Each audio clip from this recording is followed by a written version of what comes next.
Good afternoon, everyone. I'm Barbara Ham Lee. If you like stories about life on the street as a cop, stay tuned. If intrigue, exotic travel, and catching the bad guys as an FBI special agent are your thing, turn up the radio. If stories about overcoming adversity, pushing yourself even though the odds are against you, and never giving up hope inspires you, you're going to love today's Another View.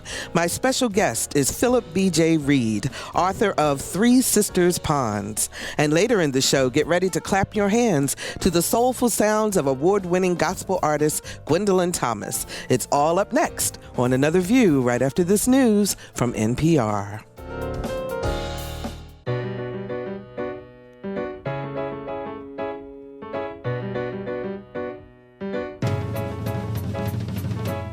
Discussing today's topics from an African American perspective, this is Another View. And good afternoon, everyone, and welcome to Another View. I'm Barbara Ham Lee. I want to say a very special thank you to Lisa Godley and to Victor Bowen for holding down the fort last week while I was in Richmond. And I know you all enjoyed having Lisa host the show. I want to talk to you about two events very, very quickly before we get to our author, B.J. Reid, who is Phillip B.J. Reid, who is the author of Three Sisters Ponds. But there are two events where I will be this weekend, and I hope that you will join me. Tomorrow evening, the Elizabeth City State University Foundation is holding its Founders Day Scholarship Gala.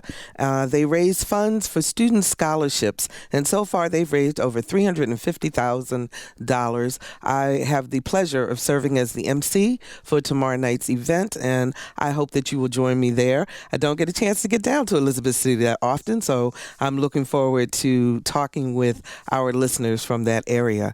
And then on Sunday at the Wells Theater, The Mountaintop is playing through March 16th. It is a play about the imaginary last day of Martin Luther King's life. And following the matinee on Sunday afternoon, I will moderate a panel discussion, Dr. King as an icon in today's society.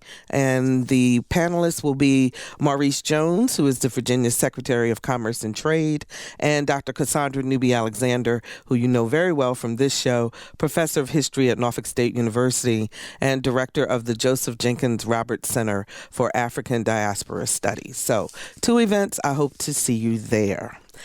On the surface, the book Three Sisters Ponds is the story of a young African-American male who grew up on the streets of Baltimore, became a cop, and then an FBI agent who traveled the world catching the bad guys. But when you read the book, you discover it's really a story of having and fulfilling a dream, never allowing adversity to determine your destiny, and why education is so critical to life success. Three Sisters Pond is the autobiography of Phillip B.J. Reid, and he joins me by phone from Naples, Florida. Welcome to Another View, Phillip. How are you? I'm fine, and I appreciate you inviting me to your show. Oh, we're really happy to talk to you. Now, I will tell the audience I am from Baltimore, so I think I have a little connection there because I could appreciate a lot of what was talked about in the book. But I want to start out by reading something that comes from Chapter 8 of Three Sisters Ponds. I need change to help me to steadily grow. I need change to enhance what I already know. I need change to stimulate my boundless imagination. I need change to keep me in continuous transformation. I need change to satisfy my curious soul. I need change to challenge the bonds that hold. I need change to keep me forging along. I need change to ensure that I'm living strong. I need change to sustain my limitless aspirations. I need change to ensure I reach my destinations. A poem by Phil Reid.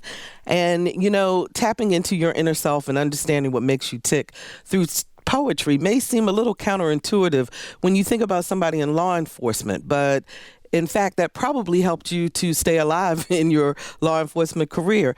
Do you think there's a myth that we always think of law enforcement personnel as being unfeeling and cold and hard because they have to be? I think that is a myth.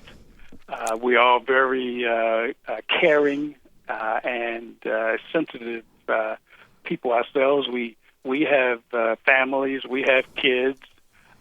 We want to see the best for our families as well as other families. So that we're callous, that we're cold, is a myth. Mm-hmm. When did you discover that you were a poet in addition to an author?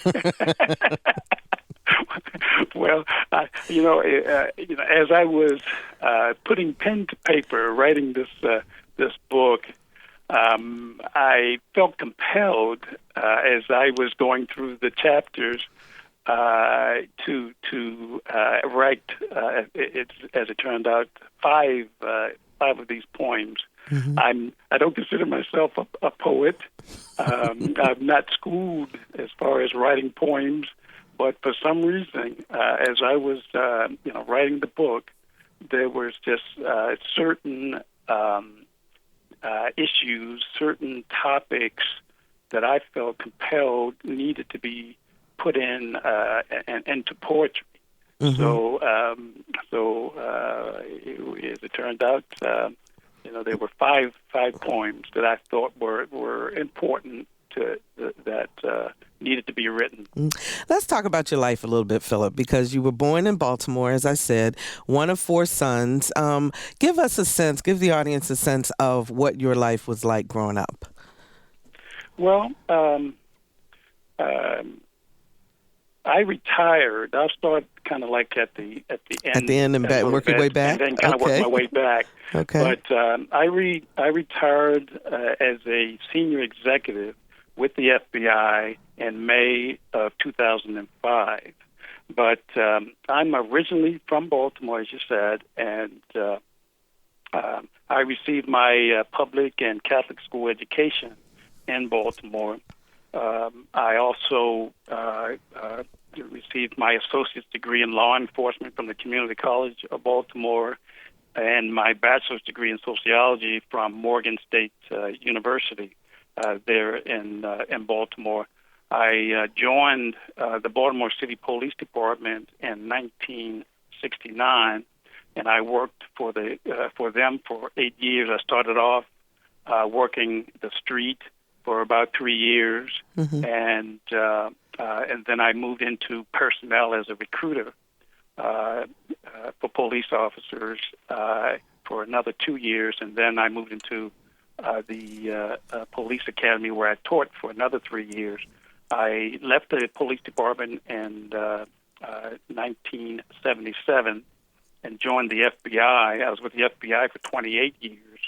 And I after graduating from Quantico, my first office is right down there where you are, down in Norfolk. Absolutely. Virginia. And before we get to your FBI career, that part of the career, I want to go back a little bit because while you say, you got your associate degree and you got your college degree, there was a struggle there. It didn't just come easily to you, did it? No, it didn't. What happened? I graduated from Evanston High School in 1966, mm-hmm. and somehow I managed to get into Morgan State University with my SAT scores. But of course, Morgan will give you a chance at a college education, but you got to earn it. And I was not in the position to earn it because after about my first semester, they put me on warning, and then after my second semester, they put me out. And of course, I was very embarrassed and didn't know exactly where to go from there. And I ended up taking a test at the Baltimore Gas and Electric Company and flunked the test. And I was told by the head of HR for the Baltimore Gas and Electric Company that even though I had a high school diploma, I was actually had a fourth grade reading, writing, and arithmetic level of education. And of course, wow. Again, I'm devastated, very much embarrassed, and didn't really know where to go from there. And I started thinking back of how I managed to get through high school, and basically, realized that I skated through high school. I really didn't study. Somehow they passed me on, and I ended up in the situation that I was in, and of course I had dreams. I had dreams of becoming a phys ed teacher, becoming a Baltimore City cop, but realizing now I can't even pass a test. So I could have blamed everybody. I started of course blaming the history of racism in this country, the history of slavery in this country, discrimination in this country. Of course, I was blaming my parents.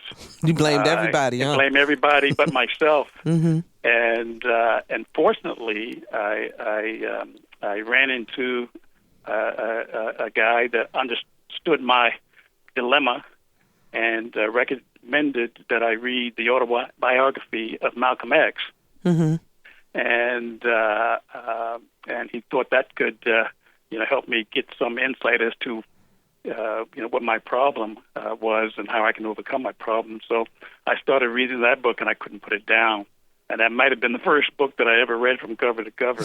And I found myself in Malcolm X's young life, and realized that my problems were caused by me and no one else, and that and I can only overcome them myself. So realizing that, and that I was now with a high school diploma but with a fourth grade education, I actually had to find myself back in the library, which I had to do for about a year and a half, which was back in Baltimore, the Enoch Pratt Free Library.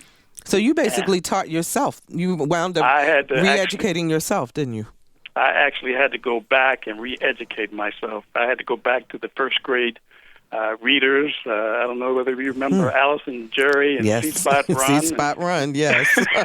And I actually had to start from the beginning, reading, writing, and arithmetic. So you're like 18, 19 years old at this point? I was about 18, 19 years old at the time. And I actually, had to spend about a year and a half re-educating myself. At some point, too, you also discovered that it wasn't just that you didn't want to learn, but that you actually had dyslexia. Right along the way, as I worked my way up to, an acceptable level of education for a 12th grader, I realized that I had dyslexia because I couldn't understand why I couldn't comprehend things as quickly as others, that I had to continue to reread paragraphs in order to comprehend, that when I wrote things, initially, instinctively backwards. And I realized, just did a little bit of homework on dyslexia and realized that part of my challenge, my educational challenge, was dealing with dyslexia. So I had to factor that in as I progressed, to the level of where I could at least operate as a high school graduate. And so finally, I had reached the decision of pursuing a law enforcement career, but of course I had to pass a written test for that. And fortunately, through what I had learned over the past year and a half, I was able to actually successfully pass the Baltimore City Police Department's entrance examination. Phillip, in 1969, between 60s and the mid-70s, that was a pretty volatile time in terms of race relations and so forth. And police officers, particularly in the African-American community, were not exactly welcomed. So I'm curious as to your desire to become a police officer, and also how did the community accept you? How did you deal with that? Well, the one thing about, having read the autobiography of Malcolm X, not only did it, change me in terms of, increasing my curiosity about the need for education, the need to understand Black history. I saw a need for Black police presence, on the streets of Baltimore. And so, yes, these were trying times, but it was critical, at least in my view, that we had Black law enforcement presence on the street as a part of the Baltimore City Police Department. Mm-hmm. Did you face any racism within the police department? There was certainly racism within the police department, and there were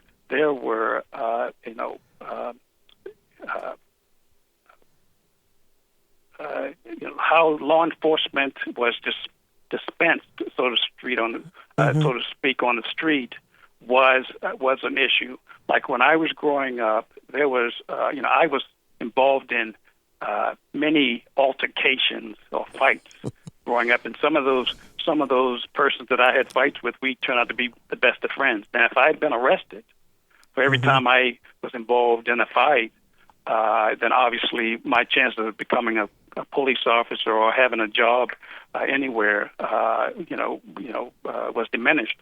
And so one of the things I saw, and when I was kind of surprised at when I joined the police department, was that many young Blacks were being arrested for having altercations. And one of the things that I challenged when I was a cop on the street was to not allow kids to be arrested, at least in my presence, for just having fights. You see them fighting, and you just break them up and you send them on their way. Mm-hmm. So it's just a difference in the way that you approach it, but working on the issue from the inside as opposed to on the outside. So as a police officer, you were able to go back to school working full time and went back and got your associate's degree, and then Morgan let you back in. Morgan let me back in. Thank God for Morgan. They gave me several chances, and I was determined to graduate from Morgan and no place else. And I was just grateful, and I'm eternally grateful, for Morgan. But as I can work my way through my career with the Baltimore City Police Department, once I got into recruiting, one of the things that we found in recruiting was that the test itself for police officers was discriminatory. And so by being on the inside, by being a police officer, we were able to identify that and had the test changed. And then as I progressed through, I became a teacher at the police academy, and then I could see things that were going on at the police academy that presented unnecessary challenges for Black police officers going through the academy. And because you're there, you're in a position, I was able, and other Black instructors were able to make those changes. That way, Blacks were able to graduate from the police academy and become police officers on the street. But again, it's so important to have Blacks in law enforcement as it was then and it is today, because unless you're in there, and then once you get in there, you need to get promoted, you need to work your way up through the ranks where you have authority, where you have influence, and where you see necessary need for necessary change, you're in a position to see that it's done. So you think law enforcement today is still a good career for young people in general, and particularly for African American youth? Absolutely. Number one, it's a great community service job. It's a great job with middle class salaries. and it's opportunities for promotion, opportunities for a pension in the long run, good health care, and again, it's necessary that blacks be in law enforcement. So, what is the significance of Three Sisters Ponds? Because that's a strange name for a book about your, working as an FBI agent, and we'll get to that part of your story in a moment. But what is Three Sisters Ponds? Three Sisters Ponds was a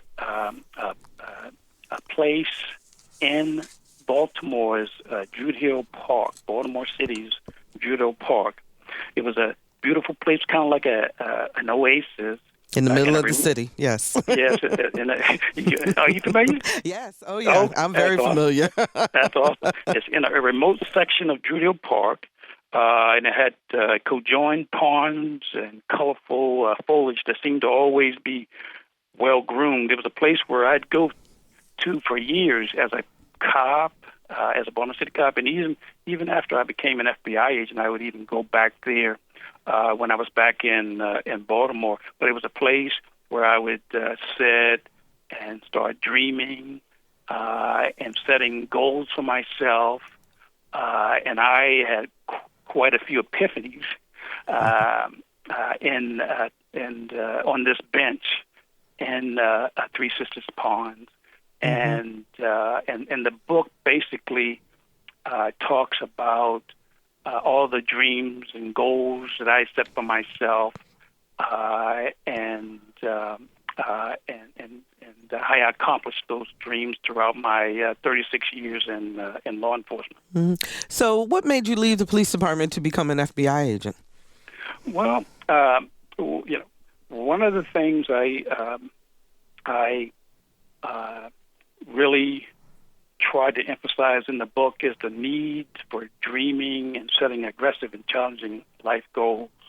And of course, overcoming the poverty that I had. My mother had to raise 4 hard-headed boys all by herself in Baltimore City. And she was a role model for you, too, in terms of education, because she got her degree while working and taking care of you all. She was a great woman. Yeah. Having to raise 4 hard-headed boys all by herself, she had her dreams. Her dream was to become a public school teacher, and so raising the 4 boys, she had to work and then go to school. She went to Coppin and graduated from Coppin State University in Baltimore. But along the way, we would find ourselves, missing meals. In our clothes were, we had holes in our shoes. I'd come home from school and all our furniture would be out on the street because we couldn't pay the rent. And of course, we would look at her and say, you could go on welfare. You could get food stamps or something. I mean, here I was, 8 and 9 years old, trying to tell my mother, but she just had too much pride to do that. And so we struggled, but we overcame the poverty. I overcame the educational challenges that I was faced, and so, but these were all the result of having dreams and setting goals. And so, after getting sufficient education to make it to the police department, I still continued to have those dreams and goals that I would launch from that chair in Three Sisters Ponds. And so, after I got in the police department, the next challenge was to get into personnel and recruit. The next challenge was to teach at the police academy. And then it was like, where do I go from here? Because then I had just gotten my 4-year degree from Morgan. And where do I go from here? So the next step was a career with the FBI. Go ahead. And so I joined the FBI in 1977. And I, after getting through the FBI Academy, I was assigned first to the Norfolk office of the FBI, and I came in very ambitious, very hungry, and they recognized that, and they gave me a lot of work, and I worked my butt off, and then I was reassigned to the New York office. and I just gained a lot of experiences because I was willing to work. I got on the SWAT teams. I became got into the management system with the FBI early on, and then. So you set those goals for yourself, and I want to get into some specifics about being here in Norfolk and on the FBI as an FBI agent, and then also we're going to talk about Lockerbie. But if you're just joining us, we're talking with author Phillip B.J. Reid, author of Three Sisters Ponds. If you have a question or you want to talk about inspiration and how setting goals for yourself makes a true difference, give us a call, 440-2665 or 1-800-940-2240. The numbers again are 440-2665 or 1-800-940-2240. Is there any particular case or something that was big in the news while you were here in Norfolk that you remember that our listeners may remember?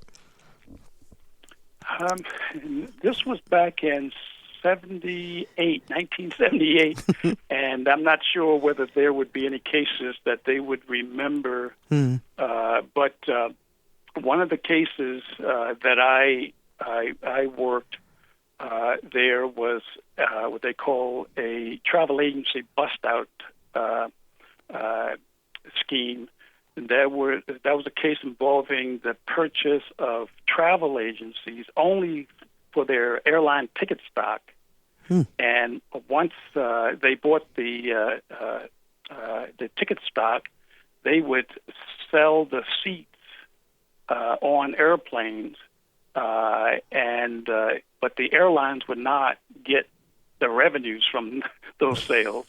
And after looking into that particular case in Norfolk, we found that this was a scheme that was operated throughout the country, and it became a national and international investigation.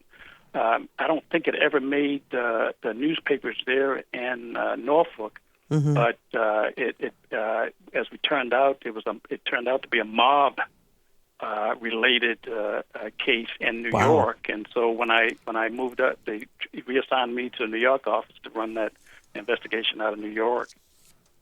You were able to continue it there. So the biggest case, though, as in your FBI career that everyone knows about was the bombing of Pan Am Flight 103 over Lockerbie, Scotland. And you were a critical part of that investigation. Can you tell us a little bit about that? Yeah, and December 21st, 1988, the Pan Am Flight 103 was bombed out of the sky over Lockerbie, Scotland. There, 270 people were murdered as a result of that bombing. 259 were passengers and crew on the plane, and 11 were citizens of the town of Lockerbie who died as a result of debris from the plane falling on their houses. The investigation took 3 years to solve, but it was through the efforts of various law enforcement intelligence agencies working together during that 3-year period. At the time of the bombing, I was working out of the Washington, D.C. FBI office, and I was working what we call extraterritorial terrorism investigations. And when the plane went down, we didn't know whether it was initially by accident or by terrorist act or criminal act.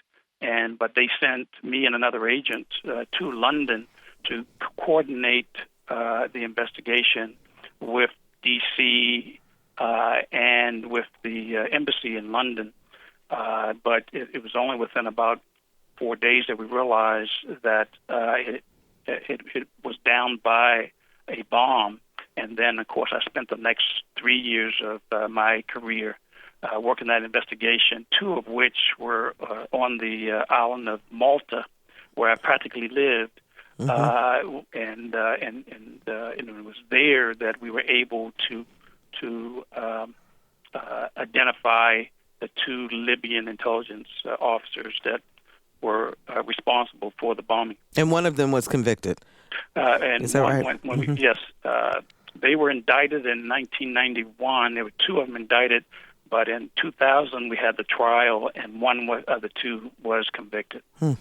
I tell you, and there's a lot more detail about your involvement in that case, but I'm curious as to how much vetting, or did the FBI have to vet your book because there's some detail, but then there's some that you kind of know there must have been more things that you couldn't talk about.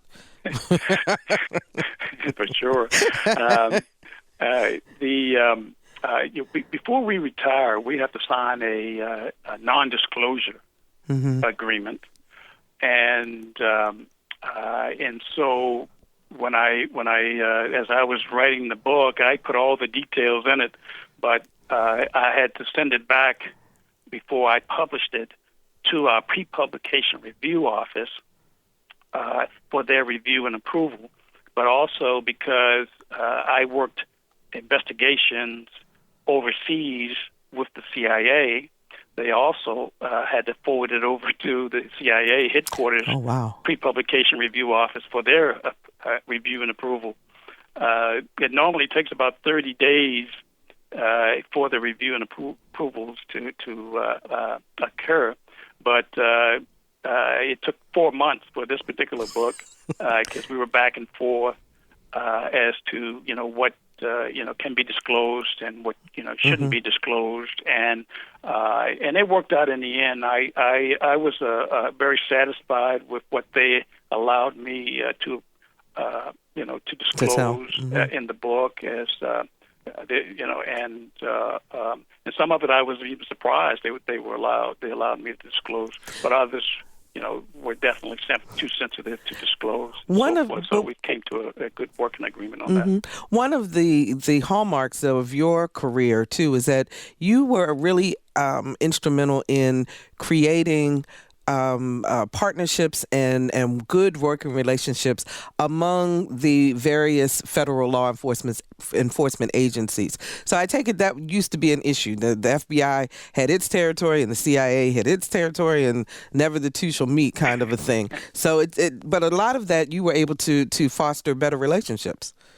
Yes. One of the great things about the time period when I joined the FBI, there was the director at that time in 1977, 1978 was a director, Clarence Kelly. Clarence Kelly had been an FBI agent. Then when he retired, he became a police chief in one of the major cities in the U.S. And then he came back as the director of the FBI. And one of the things he learned was that there was really poor relationships between the FBI and other federal, state, and local law enforcement agencies.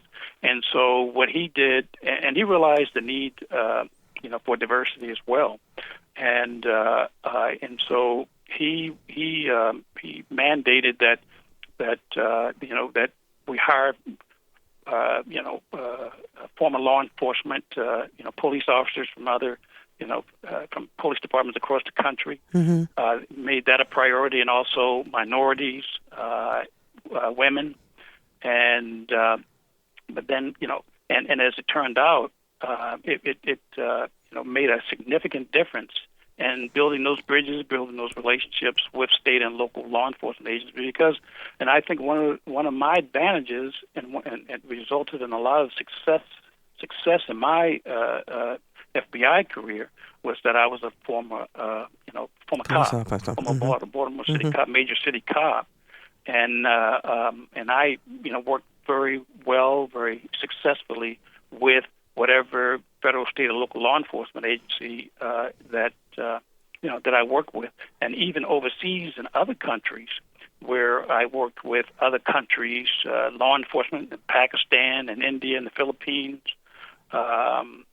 working over in Scotland and Great Britain, in South America, because I was a former cop. Not so much that I was an FBI agent, but before I was, because I was a former, on the street cop. That it made those relationships, a lot more successful, and productive. One of the things I want to also point out, though, you continued lifelong learning through all of this. I remember in reading the book, you talking about how you would study the countries that you had to go to. And I'm trying to get to letting young folks know in particular, that learning happens all the time. And that was something that was very important to you. Yes. Again, it's very important to have those, goals, have those dreams, and pursue them, and don't let anybody stop you. And as as I was progressing through my FBI career, and I found myself working cases in other countries, I found it very critical, very important to understand the culture, understand the language, understand the religion, the geography, the history, of that country. And so that as I'm interacting with its people, its citizens, I don't, cause any kind of missteps in my communication or actions in that country. I found myself during one period, interacting between India and Pakistan. Well, these are two warring countries. And they've been at war since around 1947-48. And so I had cases in both countries, and so I had to make sure that whenever I was in one of the countries, I knew who I was talking to, and I understood their, history and culture, and understood their relationship with the other country, and I think when they see that, when you make an attempt to, speak the language or be able to talk about their history, they appreciated, respected you, and were a lot more cooperative. And you were able to get a lot further. Yeah, you want the ugly American. Yes, exactly. You traveled a lot. And you moved a lot. And you have a partner. You have a wife, Bernadette. And talk about how that relationship, how that works in terms of having to pick up and move to different places. For you, I think it was pretty exciting because you like change. I wonder how she dealt with it. Well, I'm very fortunate. We've been married for 36 years, and I don't know how she put up with me all those years. Because I did like change, and but fortunately, she liked change, and that was that she, and she, like you said, she was a partner and a good partner. So she, kept up with me. She understood me. She really liked change. She really liked, moving from Baltimore, to Norfolk, to New York, to D.C., to Hawaii, Alaska, Denver, and on. And so fortunately, she liked that, didn't mind changing the jobs as we went along. But of course, I kept, some of these flower shops in business, and during my travels, I would bring gifts home from the various countries. Like, and when I was in Paris, I bring home, perfumes and jewelry, or scarves and things like that. And then when I had opportunities to have her travel with me, I had brought her over to Europe. I brought her to Japan and Guam and so forth. So, where there were opportunities to bring her with me during some of my travels, I did. So, but we became really good partners. Some of it reminded me a little bit about as Navy wives, for example, or Navy spouses, I should say, in this area where the other spouse has to go away for 6 months or so forth. When you were in Malta, you were gone for a very long time, and so she had to keep the household running. She had to keep the household running, but I have to say that I probably called her from Malta maybe as many as 2 and maybe 3 times a day. Oh my! So I didn't give her really a whole lot of chance to miss me too much. And the FBI headquarters has always said that I probably had the most expensive telephone bill in FBI's history. and so forth. So, but I didn't give her too much of a chance to miss me. I did talk to her pretty much at least once a day, but like I said, sometimes as many as 2 and 3 times a day. So, and I'd get home maybe every 2 to 3 months, and we played catch up, and then I'd have to go back and so forth. But she understood why I was in Malta. She understood the gravity of the case that I was working, the importance of it, and the need to stick with it until we were able to identify those that were responsible. Phillip, your pride in being an African American is really evident in the book, but you never played the race card. You never let the racist attitudes and actions, bother you. You kind of let them roll off your back. Where do you think that fortitude came from? Well, you kind of learn it along the way. A lot of times you really don't know whether what you're faced with is the result of, some kind of racial,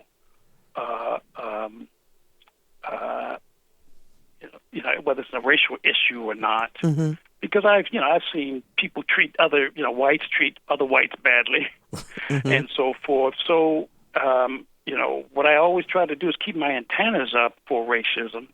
But I never, and when I actually began to believe that it was as a result of racism, I still did not confront it,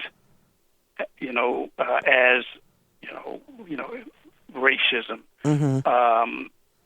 I figure my best bet, at least my generation, is, to keep working. Don't let nothing get in your way. Blaze the trails, and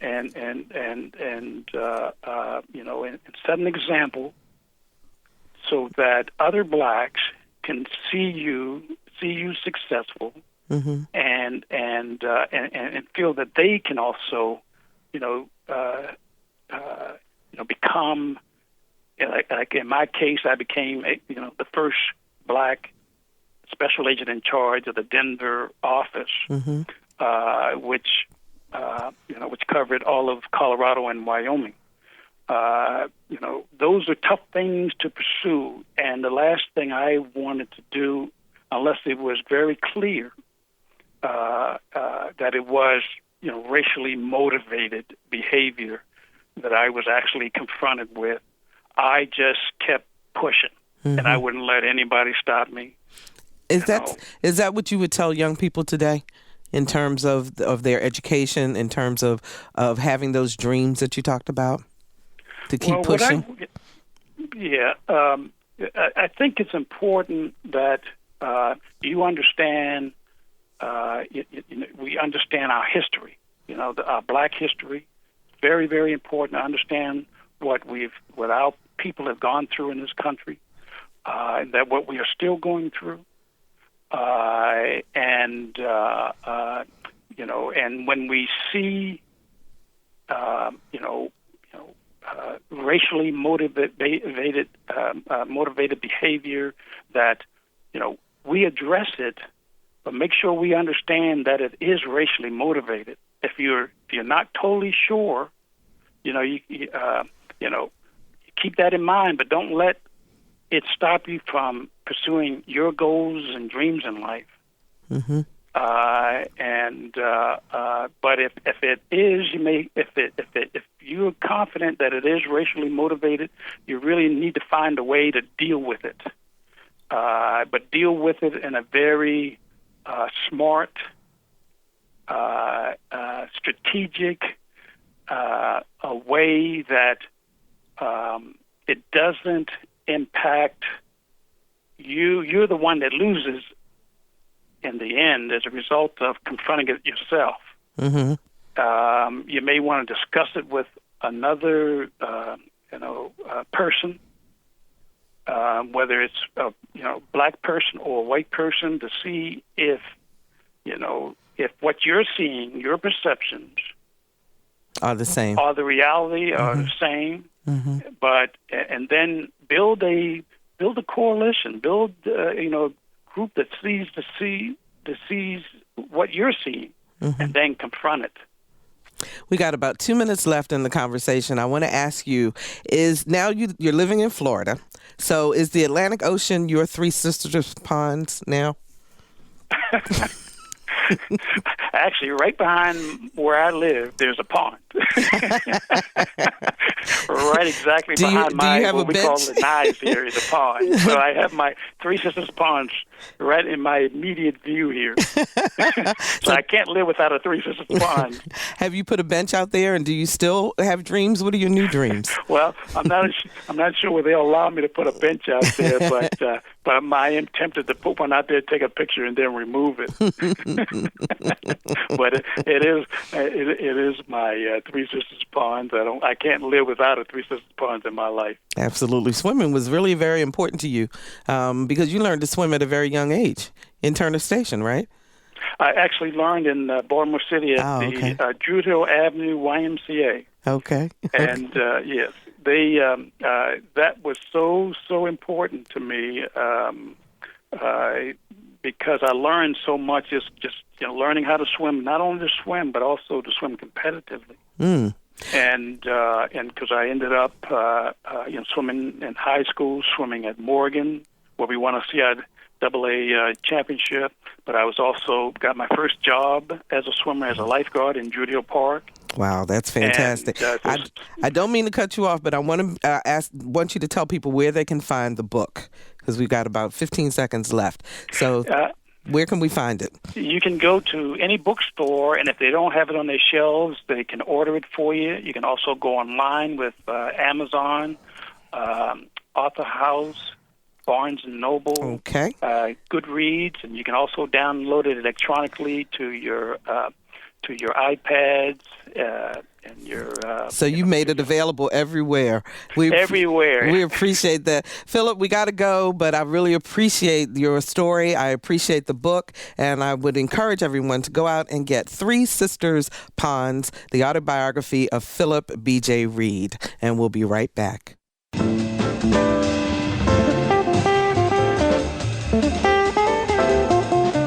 Hello, this is Spike Lee. What's happening? And you listen to Another View, 89.5 FM on WHRV.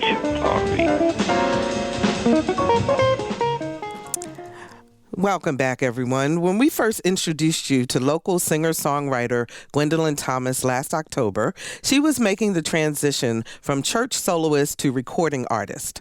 Just after the first of the year, her CD, Just Real, was nominated in the Gospel Artist category during the third annual Veer Magazine Local Music Awards. The publisher of Veer Magazine heard Gwen's music and story right here on Another View and nominated her, and she won. Congratulations to Gwen, and in case you missed her story the first time, here it is again. Music is so powerful in our lives. Music transforms your thinking. Music encourages you when you're down. Music can bring you down if you're encouraged.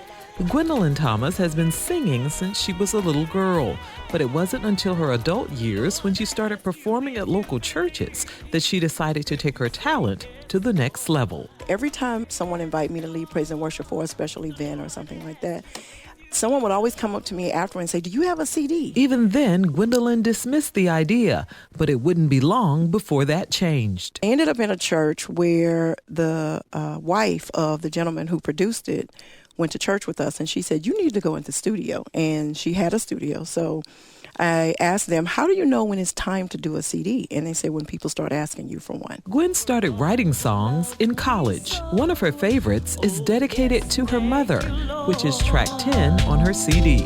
I do not think she'll ever know how I appreciate all the many things she's done. In addition to writing many praise and worship songs, Gwen has also written a 30-cast musical drama that she directed and named Judgment Day. I don't sit down to write songs. A lot of times I'm either in prayer or I'm crying about something that I'm going through that's very difficult for me, or I'm driving down the road and praising God for what I've come through or what He's doing that's a blessing in my life. And the words will come to me with the sound. Gwendolyn titled her debut CD, Just Real. When she's not performing, the wife and mother of 3 adult children and 3 grandchildren is running her own consulting firm, Quality Measures, LLC. With such a busy life, she says people are always surprised when she tells them that she has to spend time encouraging herself. I come across so confident. When people look at me or they talk to me and they realize I've been doing all these things, I have my own consulting business, I'm producing music, I have a PhD, and they look at all of my accomplishments and they say, oh, she must be confident, she must be this, she must be that. But the reality is I struggle with that, and I have to encourage myself every day.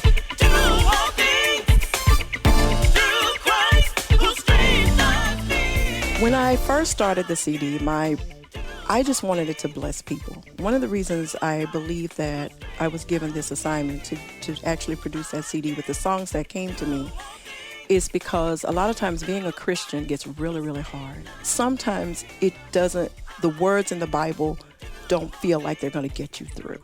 But if you trust and you just have to hold on to just a little bit, if you hold on to a little bit or take just one more step, you find yourself at a different place. So I wanted it to be real about being a Christian and walking by faith and trusting God. She says if just one of her songs encourages one person, it was worth it. I believed 2 things. One, that God blessed me with these songs.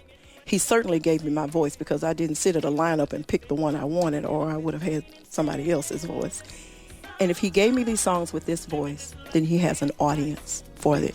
Wonder if it's really gonna be all right.